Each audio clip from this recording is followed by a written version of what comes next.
La Belle et la Bête, mon histoire du soir. Dans un pays lointain vivait un prince, égoïste et insensible. Pour le punir de sa méchanceté, une fée jeta un sort sur le château et changea le prince en une bête monstrueuse. La seule chance de retrouver une forme humaine se trouvait dans une rose magique. Avant la chute de son dernier pétale, la bête devrait aimer une femme et s'en faire aimer en retour, pour briser le charme. Sinon, il conserverait l'apparence d'un monstre pour l'éternité. Les années passent et l'histoire du château maudit tomba dans l'oubli. Jusqu'au jour où Belle, une ravissante jeune fille, aperçoit l'étrange palais. Elle recherche son père, Maurice, qui s'est perdu dans la forêt. Ce dernier a été fait prisonnier par la bête.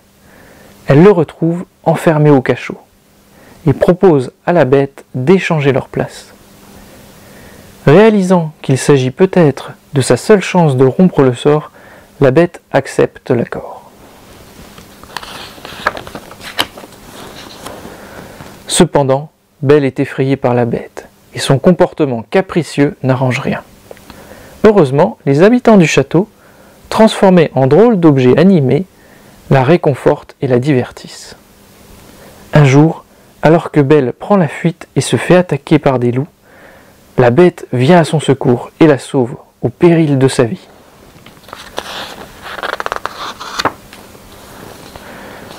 Rentrée au château, Belle, reconnaissante envers la bête, le soigne. Elle ne veut plus s'enfuir, intriguée par ce monstre finalement pas si effrayant et même bon et attendrissant.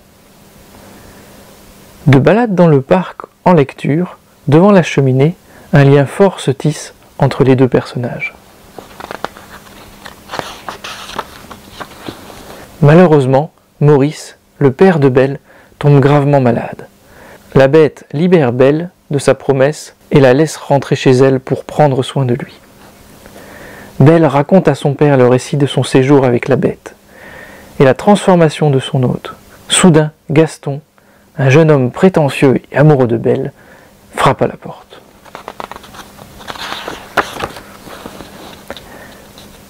Agacé par l'indifférence de Belle à son égard, Gaston persuade les habitants du village de prendre le château de la bête d'assaut et de tuer son terrifiant occupant. À peine entrés dans le château, Gaston et ses hommes sont accueillis par une armée d'objets animés, prêts à défendre leur demeure et leur maître.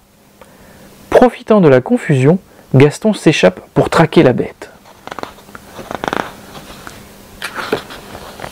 Il la retrouve et la blesse gravement. Mais la bête se défend et, dans la bagarre, Gaston bascule dans le vide. Belle rejoint la bête, mourante, et lui avoue son amour. Une pluie d'étoiles les entoure. Tous les occupants retrouvent leur apparence humaine et le château resplendit à nouveau. La bête déclare sa flamme à Belle et se transforme en beau jeune homme. Désormais, ils vont pouvoir vivre heureux jusqu'à la fin des temps.